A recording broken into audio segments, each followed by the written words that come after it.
¿Qué tal? Bienvenidos a una nueva entrega de Buenas Razones para Conversar. En el episodio de hoy hablaremos sobre los retos de la educación preescolar virtual. Y la mejor invitada es Cynthia Gain Varas, PhD en Educación con énfasis en Educación Inicial, actualmente viceministra de Educación del Ecuador. Aprendí mucho con Cynthia. Hablamos con ella sobre la poca visibilidad de la educación inicial, sobre lo que piensan los educadores de la educación virtual. Hablaremos un poco sobre los desafíos que enfrentaron y cómo lo resolvieron, pero también hablaremos sobre los docentes con creatividad en tiempos de virtualidad, un tema muy importante que vamos a analizar a continuación con Cynthia Gain Varas. Cynthia Gain, una profesional a la que admiro enormemente desde hace muchos años. Además, fuiste mi profesora. Bienvenida a Buenas Razones para Conversar. Así se llama este podcast, Cynthia, porque creo que hay muy buenas razones para hablar de educación y muy buenas razones para conversar contigo. Bienvenida. Gracias, Mónica. Realmente la iniciativa me parece brillante. Tener un espacio sin tanta formalidad, pero con mucha profundidad para poder conversar de temas que nos gustan, que nos apasionan y que nos mueven a hacer las cosas que hoy estamos haciendo. Temas que son súper necesarios de hablar. Tú sabes que tengo algunas amigas en Guayaquil que son profesoras de educación inicial, de preescolar. Y desde que empezó la pandemia me mandaban mensajes, tú que estás en Quito, Mónica, tú que conoces, es difícil la educación preescolar, los niños no se concentran, han sufrido mucho en la época de pandemia. Y entonces por ahí empieza la primera pregunta que te planteo, pues conoces mucho de este tema, se podría decir que has puesto un énfasis en la educación inicial, en la educación preescolar, en primera infancia, en tu profesión, y preguntarte un poco qué ha pasado durante la pandemia justamente con este grupo de edad. Bueno, específicamente lo que ha pasado es que la educación inicial, como se la conoce aquí en el Ecuador y se la ha denominado, sufrió sí un gran, digamos, ausentismo, estuvo un poco opacada porque quizás dentro de las familias no era una prioridad. También dentro de las instituciones educativas implicaba repensar ese modelo 100% presencial, y que no solamente ocurría dentro de la institución educativa. Yo recuerdo cuando comencé en la educación, era profesora de inicial, y indiscutiblemente este trabajo de inicial no es solamente en un aula de 4 paredes, es en un ambiente amplio de aprendizaje que es casi toda la institución educativa. Y en este caso se extendía hasta las familias, porque las madres siempre con los más pequeñitos han estado muy ávidos a estar en contacto con este nivel de aprendizaje. Creo que las instituciones educativas de inicial tuvieron que reinventarse 100%. Conozco de iniciativas que han sido fantásticas, que han roto los esquemas, el molde, para dar continuidad a ese contacto y acercamiento con el niño en estos primeros años de vida. Y obviamente, sin la presencia de la familia, es imposible trabajar educación inicial, los primeros años de formación en un niño o niña. Entonces, sí fue realmente algo que al inicio fue angustia, fue temor, ahora sí, nos quedamos sin hacer nada, escuchaba docentes que decían Así eso, es.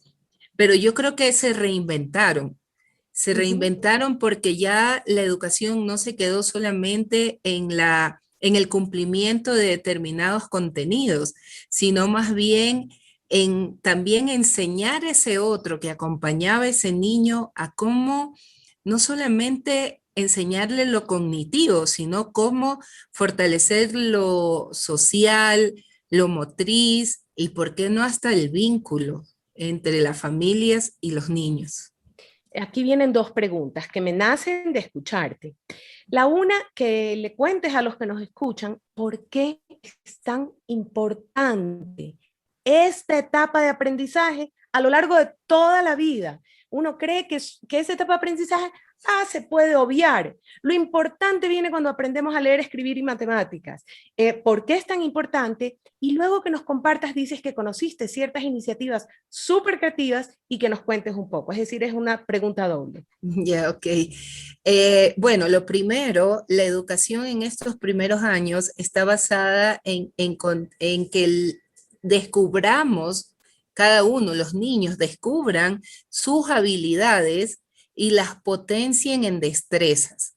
Entonces, estamos hablando que el niño en estos primeros años necesita la educación para encontrar esas habilidades que se convierten en sus valores, en sus virtudes, en sus competencias a lo largo de la vida y principalmente en ese autoconocimiento. Cuando hablamos de educación inicial, lo que estamos buscando es que el niño sea autónomo.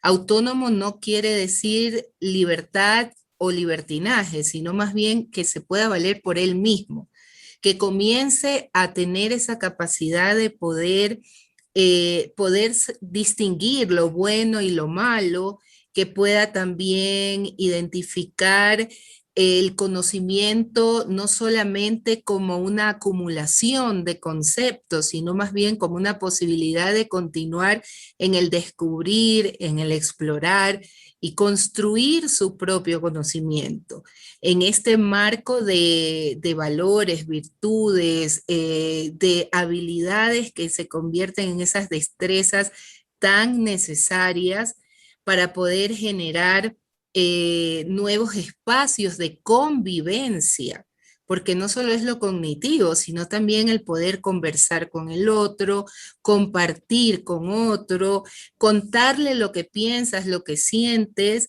y escuchar también al otro. Y todo eso se desarrolla en las metodologías que se trabajan en la educación inicial. ¿Qué pasa cuando no lo recibo? Cuando no lo reciben, a ver, en nuestro país es maravilloso porque cada niño vive en un contexto muy diferente. Cuando no reciben estímulos externos, tenemos niños cohibidos, tenemos niños temerosos, tenemos niños que no tienen esas oportunidades para desarrollar esas destrezas, que no son solo cognitivas, son integrales, porque hablamos de una educación integral. No es una sola parte de mi desarrollo, es tu desarrollo total. Entonces, eso es lo más importante, pensar en la educación integral, el ser humano como un todo. Me ibas a contar de buenas iniciativas y que has conocido cosas que realmente han sido buenas y se han desarrollado en este país. Bueno, durante estos últimos años he estado muy vinculado a una organización que trabaja por la primera infancia. Esa organización me ha permitido visualizar iniciativas en el mundo sobre innovaciones para la educación inicial.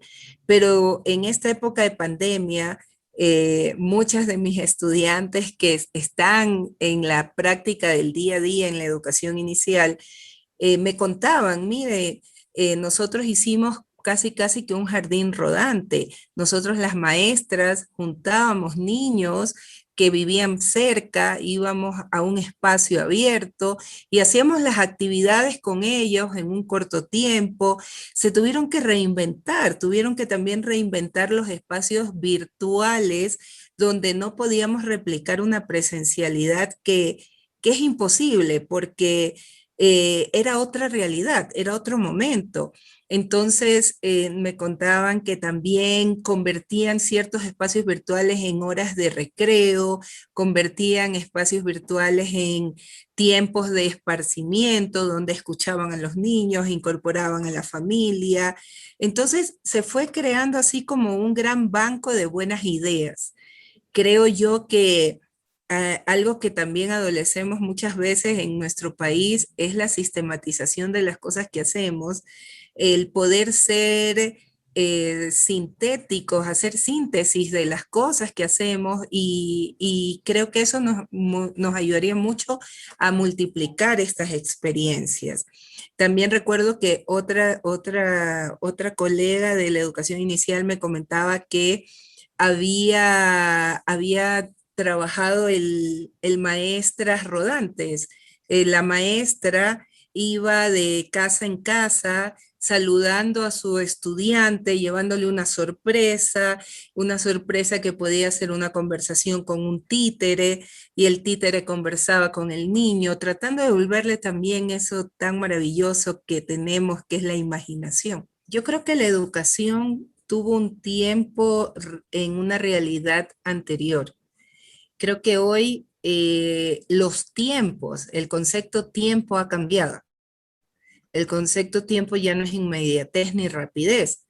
El concepto tiempo es más elección y decisión. Entonces, yo creo que las nuevas generaciones van a aprender a vivir con esos conceptos. Quizás para nosotros sean más complicados. A nivel de política pública, a nivel del sector público, dar continuidad a la educación implica no solamente seguir en el cúmulo de conocimientos, sino hacer un equilibrio entre el conocimiento y lo que hemos identificado ahora, que somos tan y más humanos, creo, porque extrañamos el otro, extrañamos la convivencia, extrañamos el espacio. Creo que hemos aprendido a extrañar y eso nos está haciendo valorar. Y creo que en los niños pequeños, a veces nosotros estamos pensando mucho en los tiempos. Creo que para ellos el tiempo es infinito, porque el tiempo solamente para el momento que ellos duermen, pero durante el día es un permanente interactuar, pasar de una actividad a otra, que les está favoreciendo ese explorar y descubrir. Entonces, todas las medidas que se tomen desde el sector público para dar este retorno a clase son medidas que se están implementando como de poco a poco y siempre cuidando las condiciones externas a lo que es la escuela, a lo que es el centro de educación inicial, a lo que es el ambiente de aprendizaje, porque también digamos que podría ocurrir este aprendizaje ahora que tenemos que, creo que yo hasta pensar el diseño de las instituciones educativas, que necesitamos aireación, necesitamos ventilación, necesitamos quizás volver a esos espacios socráticos debajo del árbol para hacer una reflexión. Entonces, estamos frente a una nueva realidad que a nosotros los expertos o los especialistas o los que amamos la educación nos implica repensar y ser más libres y flexibles, que es una de nuestras acciones dentro de la función que estoy desempeñando actualmente. Cómo poder imaginar, pero también no dejar de aprender, porque una diferencia muy grande es entre querer aprender y aprender. Hoy en Buenas Razones para Conversar estamos con la doctora Cynthia Gain Varas, hablando sobre los retos de la educación preescolar virtual. No se vayan, continuamos. Entrevisté a Ana María Rad, una experta es amiga de hace muchos años también, experta, y ella decía, no podemos volver a hacer lo mismo, que es lo que acabas de tocar. Hubo una manera en que hacíamos en nuestra profesión antes, y ahora sí que si volvemos a tratar de hacer lo mismo sería un grave error. Y me encanta que acabas de decir, hacer más libres y flexibles, que a veces cuesta tanto porque somos tan rígidos y nos sentimos tan seguros en lo que ya conocemos. Por ejemplo, uno de los cambios de los que hablan los educadores es ya no tratar a las materias compartimentalizadas, aquí matemáticas, pensar en proyectos y pensar en esta interdisciplinariedad. En el caso de educación inicial, siempre ha sido así. En el caso de la educación general básica y bachillerato, no. ¿De qué manera se sustenta que esto, primero que se debió hacer desde antes, ¿sí? ¿Y cómo se va a hacer ahora?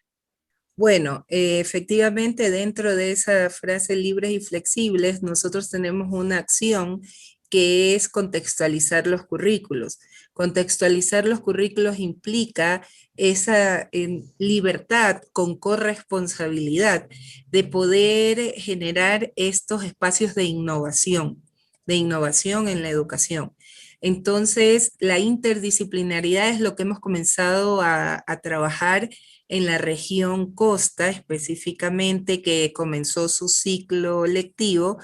Estamos, más que todo, yo estoy muy atenta, que quiero saber cómo lo están haciendo, porque la interdisciplinaridad no solamente es de contenidos, la interdisciplinaridad es de personas, porque las personas juntas construyen estos proyectos, docentes y estudiantes, no solamente los contenidos per se, porque están seleccionados.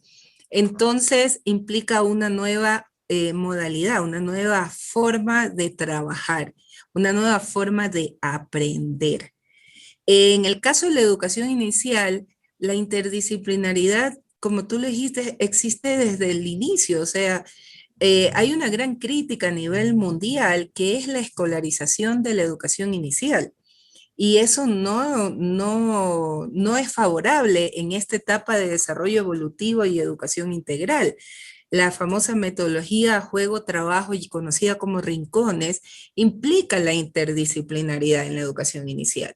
Entonces, eso es lo que estamos haciendo ahora, tanto en la educación inicial como en la educación básica y bachillerato. Sé que va a ser un poco complejo porque ese mundo de las gavetas, que yo lo llamo así, es lo que hemos estado viviendo permanentemente. Y esa desestructuración, esa ruptura paradigmática es lo que necesitamos en este momento tomar conciencia y comenzar a perder ese miedo e intentarlo. Y irlo probando, el ensayo y error. Hablamos tanto en educación de ensayo y error. O sea, comencemos a hacerlo, comencemos a identificar y tomemos esas decisiones pedagógicas que son tan importantes para poder aprender. Estaba escuchando un podcast, me parece, o fue hoy día en una charla con Tracy Tokuhama, una educadora, y ella decía que cada día en un aula de clases hay más experimentación, que es lo que acabas de explicar, que lo que ocurre en un año en el laboratorio del científico más importante de la universidad más importante. Decía que es el laboratorio de experimentación más maravilloso, el aula de clases. Otra cosa, también en una charla de Tracy decía que todo profesor que pueda ser reemplazado por Google debe ser reemplazado. Y sabes que me hizo mucho sentido, porque tengo hijos y porque escucho a los jóvenes, y en realidad, si tú te vas a parar en un aula de clases para dar unas fechas y unos nombres y una información, esos chicos no te necesitan, porque a la velocidad que tú la consigues, ellos la consiguieron mucho más rápido, porque son nativos digitales. Y en realidad, el rol del profesor es absolutamente otro. ¿Cuál es ese rol? Es lo que te decía, el rol del profesor cambió totalmente. Necesitamos un docente creativo e innovador. Es difícil encontrar ese perfil cuando hemos estado acostumbrados a seguir formatos, a seguir las reglas, a seguir los lineamientos. Los lineamientos son importantes, las reglas, los formatos.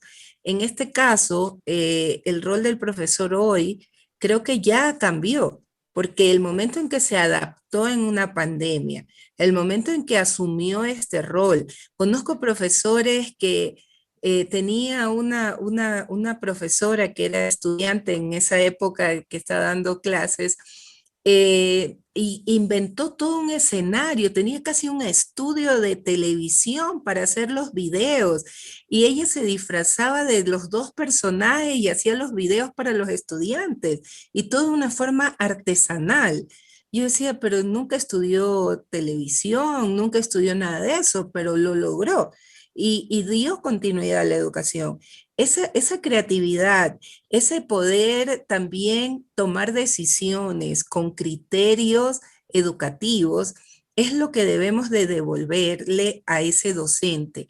Y obviamente, cada día que hacemos un ajuste, una adaptación o que hacemos algo maravilloso en nuestra clase, nos implica ser más investigadores. Investigadores no solamente de ir a buscar información, sino de comenzar a producir nuestra propia información. Porque día a día, como lo dijo Tracy, cada clase es una experiencia nueva. A mí me ha tocado a veces dar la misma asignatura o dar el mismo taller. Cuando lo doy por segunda vez, jamás puedo hacer lo mismo, porque primero tengo que fijarme con quién voy a trabajar y las personas son diferentes. Que no sabes qué fantástico. Y finalmente, siempre yo tengo una inquietud desde hace muchísimos años y va a la estimulación temprana, a los primeros años de vida. Hay población realmente de escasos recursos, que no tienen las mismas oportunidades para recibir en su hogar esa estimulación temprana, sin contar con que, vuelvo a mencionar la pandemia, en tiempos de pandemia los padres pudieron perder el empleo, estar sometidos a un estrés muy fuerte y no solo en los más escasos recursos. ¿Qué se puede hacer o qué debe ocurrir en estos entornos?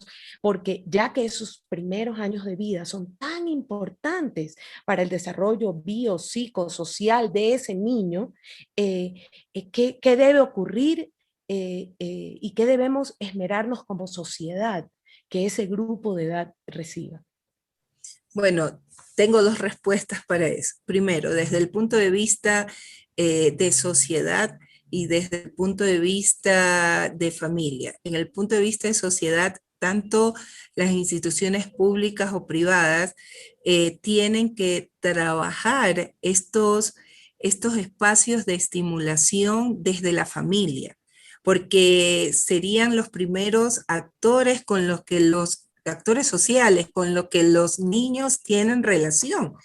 Y las familias, ahora voy al concepto de familia, ser más observadores de lo que pasa con nuestros hijos, porque uno indirectamente los estimula cuando está observando qué es lo que hacen, cómo lo hacen, no solamente con el fin de corregir, sino con el fin de enseñar a actuar correctamente. Sé que hay carteras de Estado que trabajan programas de estimulación temprana, y conozco a maestros que trabajaban estos programas en pandemia y me contaban, pero no sabemos cómo llevarles la información. Prepararon fichas, prepararon dibujos y me tocó trabajar, dirigir una investigación donde a través de los materiales de la propia casa de reciclaje, enseñarle a esos padres cómo en esos sectores remotos ellos podían quizás con un vasito llenar de plástico, llenarlo de piedritas y estimular la discriminación auditiva del niño haciendo sonidos. O sea, a veces no somos muy observadores y lo que está a nuestro alrededor tiene tanto bagaje para aprender, es tan recursivo para enseñar, que creo que no necesitamos fórmulas tan mágicas Sofisticadas. o sofisticadas, sino más bien despertar esa creatividad. Entonces, sí es importante esa estimulación que no debe de ser solamente cognitiva, cuenta hasta el 10, repite los colores, sino que también hablamos de esa estimulación que debe ser socioemocional, que debe ser motriz, o sea, no debemos de quedarnos solamente en lo que primero vemos, sino en esos detalles que para nosotros ya son parte de ese ser humano, pero que necesitan ser estimulados para desarrollarse correctamente. Cintia, te tengo que agradecer. Y sí, sé que tienes un montón de frases extraordinarias que has dicho. He aprendido como en ninguna entrevista. Te agradezco de verdad por habernos aceptado en Buenas Razones para Conversar y esperamos tenerte en una nueva oportunidad. Muchas gracias y un abrazo fuerte. Muchas gracias a ti y me encantan estos espacios que son más relajados para conversar y poder comenzar a movilizar para poder crear estas nuevas iniciativas, porque esto es todos y con todos. Están ustedes escuchando Buenas Razones para Conversar, un podcast producido por el Instituto Iberoamericano del Patrimonio Natural y Cultural de la Organización del Convenio Andrés Bello. La verdad es que nos hemos quedado con muchísimos aprendizajes después de esta conversación con Cynthia Gain Varas. Nos ha invitado a nosotros y a todos los docentes a ser creativos, a mirar la educación con otra perspectiva, con otra mirada, definitivamente. Muchísimas gracias a la doctora Cynthia Gain Varas por habernos acompañado hoy en Buenas Razones para Conversar. No dejen de visitar nuestra página web www.ipanc.org y nuestras redes sociales. Solo digiten @cabipanc en Facebook, en Twitter e Instagram. Nos vemos en una próxima entrega de Buenas Razones para Conversar. Los esperamos en una siguiente entrega porque siempre habrán buenas razones para escuchar a nuestros invitados. Buenas Razones para Conversar. Buenas Razones para Conversar. Un podcast del Instituto Iberoamericano del Patrimonio Natural y Cultural IPANC de la Organización del Convenio Andrés Bello. Dirección General, Mónica Maruri. Producción y realización, Víctor Novoa.